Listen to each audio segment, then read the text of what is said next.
ಯೇಸುಕ್ರಿಸ್ತನ ಪರಿಶುದ್ಧವಾದ ನಾಮಕ್ಕೆ ಸ್ತೋತ್ರವಾಗಲಿ. ಈ ದಿನ ನಾವು ಆತ್ಮನ ಫಲ ಎಂಬಂಥ ಸಂಗತಿಯನ್ನು ಕುರಿತು ಧ್ಯಾನಿಸೋಣ.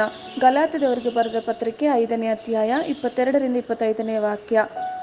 ಆದರೆ ದೇವರಾತ್ಮನಿಂದ ಉಂಟಾಗುವ ಫಲವೇನೆಂದರೆ ಪ್ರೀತಿ, ಸಂತೋಷ, ಸಮಾಧಾನ, ದೀರ್ಘಶಾಂತಿ, ದಯೆ, ಉಪಕಾರ, ನಂಬಿಕೆ, ಸಾಧುತ್ವ, ಕ್ಷಮೆ, ದಮೆ ಇಂಥವುಗಳೇ.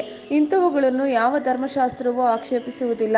ಕ್ರಿಸ್ತ ಯೇಸುವಿನವರು ತಮ್ಮ ಶರೀರ ಭಾವವನ್ನು ಅದರ ವಿಷಯಾಭಿಲಾಷೆ, ಸ್ವೇಚ್ಛಾಭಿಲಾಷೆ ಸಹಿತ ಶಿಲುಬೆಗೆ ಹಾಕಿದವರು. ನಾವು ಆತ್ಮನಿಂದ ಜೀವಿಸುತ್ತಿರಲಾಗಿ ಆತ್ಮನನ್ನು ಅನುಸರಿಸಿ ನಡೆಯೋಣ. ಆಮೆನ್. ಒಂದು ಆಟದಲ್ಲಿ ವಿಫಲವಾದಂಥ ಒಂದು ತಂಡದ ನಾಯಕ ಗೆದ್ದಂಥ ವಿಜೇತ ತಂಡವನ್ನು ಅವರ ಉತ್ತಮ ಪ್ರದರ್ಶನಕ್ಕಾಗಿ ಅವರನ್ನು ಶ್ಲಾಘಿಸಿದರು. ದ್ವೇಷ ಹೇಗೆ ಬೆಳೆಯುತ್ತದೆ? ಸತ್ಯವೇದ ಹೇಳುತ್ತದೆ, ಅದು ನಮ್ಮ ಹೃದಯದಲ್ಲಿ ತದನಂತರ ಮತ್ತೆ ಮತ್ತೆ ಸರಿ ಅಥವಾ ತಪ್ಪಾದ ಯಾವುದನ್ನಾದರೂ ಯೋಚಿಸುವುದರ ಮೂಲಕ ಅಥವಾ ಅದನ್ನು ಮಾತಾಡುವುದರ ಮೂಲಕವಾಗಿ ಒಂದು ದ್ವೇಷ ಬೆಳೆಯುತ್ತದೆ ಎಂಬುದಾಗಿ ಸತ್ಯವೇದ ನಮಗೆ ತಿಳಿಸುತ್ತದೆ. ಅಹಂಕಾರ ಮತ್ತು ಸ್ವಾರ್ಥವು ಹೆಚ್ಚಾಗಿ ಇಂತಹ ಅನಾಹುತಗಳನ್ನು ಉಂಟು ಮಾಡುತ್ತದೆ. ಈಗ ಅದರಿಂದ ಹೊರಬರುವುದು ಹೇಗೆ? ಮೊದಲನೆಯದಾಗಿ ನಾವು ನಮ್ಮನ್ನು ತಗ್ಗಿಸಿಕೊಳ್ಳೋಣ ಮತ್ತು ಕರ್ತನೇ ಕ್ಷಮಿಸು ಎಂದು ಹೇಳೋಣ. ಒಂದು ವಿಷಯದ ಬಗ್ಗೆ ಯೋಚಿಸುವುದನ್ನು ಮತ್ತು ಮಾತಾಡುವುದನ್ನು ನಿಲ್ಲಿಸಿಬಿಡೋಣ. ಒಬ್ಬ ವ್ಯಕ್ತಿಯನ್ನು ಮರೆತು ಕ್ಷಮಿಸಿರಿ, ಮುಯಿ ದೇವರಿಗೆ ಸೇರಿತು. ಎರಡನೆಯದಾಗಿ ನಾವು ಯಾರಲ್ಲಿಯೂ ತಪ್ಪು ಹುಡುಕಬಾರದು. ಅದು ನಮ್ಮ ವ್ಯವಹಾರವಲ್ಲ. ಅವರನ್ನು ಪ್ರೋತ್ಸಾಹಿಸಿ ಅವರಿಗಾಗಿ ಪ್ರಾರ್ಥಿಸಬೇಕು.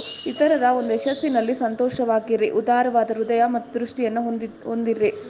ಮೂರನೆಯದಾಗಿ ನಾವು ನಮ್ಮ ಜೀವಿತಾವಧಿಯಲ್ಲಿ ಹತಾಶೆಯನ್ನು ಎಂದಿಗೂ ಅನುಮತಿಸಬಾರದು.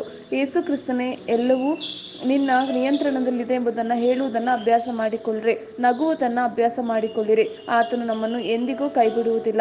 ನಾಲ್ಕನೆಯದಾಗಿ ಯಾವಾಗಲೂ ಸಮನ್ವಯದ ಬಗ್ಗೆ ಯೋಚಿಸಿರಿ. ಪವಿತ್ರಾತ್ಮನನ್ನು ಮಧ್ಯ ಪ್ರವೇಶಿಸಲು ಮತ್ತು ಯೇಸುವಿನ ಹೆಸರಿನಲ್ಲಿ ಎಲ್ಲ ಸಂದರ್ಭಗಳಲ್ಲಿ ಸಹಾಯ ಮಾಡಲು ಆತನನ್ನು ಅನುಮತಿಸೋಣ.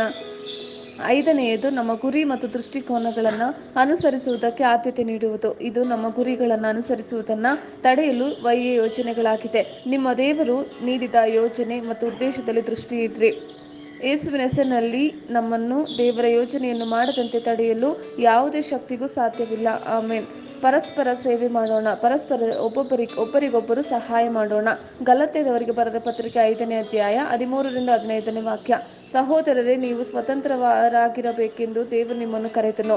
ಆದರೆ ನಿಮಗಿರುವ ಸ್ವಾತಂತ್ರ್ಯವನ್ನು ಶರೀರಾಧೀನ ಸ್ವಭಾವಕ್ಕೆ ಆಸ್ಪದವಾಗಿ ಬಳಸದೆ ಪ್ರೀತಿಯಿಂದ ಒಬ್ಬರಿಗೊಬ್ಬರು ಸೇವೆ ಮಾಡಿರಿ. ನಿನ್ನ ನೆರೆಯವನನ್ನು ನಿನ್ನಂತೆಯೇ ಪ್ರೀತಿಸು ಎಂಬ ಒಂದೇ ಮಾತಿನಲ್ಲಿ ಧರ್ಮಶಾಸ್ತ್ರವೆಲ್ಲ ಅಡಕವಾಗಿದೆ.